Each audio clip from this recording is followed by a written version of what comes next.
That distinctly Australian breakfast spread, Vegemite, is returning to local ownership. Bega Cheese has bought the brand as part of a $460 million deal with US food company Mondelez. Emily Stewart reports.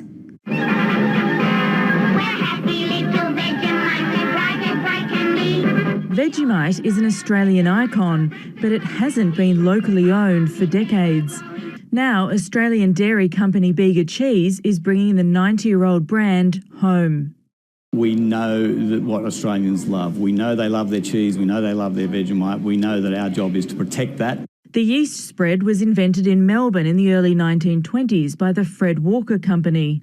Soon afterwards, US-based Kraft Foods took it over. It wasn't until the 1940s that Vegemite became popular after it was given to Australian soldiers as a source of vitamin B during World War II. The Kraft company retained Vegemite throughout its different guises, most recently as food giant Mondelez. We've been so fortunate to have stewarded this wonderful Vegemite brand for the last 90 years, growing actually the whole business from a humble beginning into a big grocery business. Over the decades, Vegemite became synonymous with Australian culture. Maximum Vegemite, no more than that. Entrepreneur Dick Smith says he's been trying to buy Vegemite for 15 years.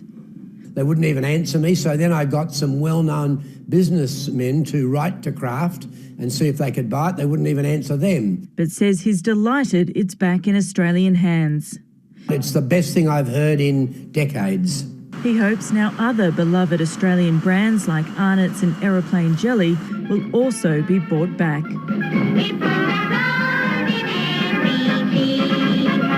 Emily Stewart, ABC News, Melbourne.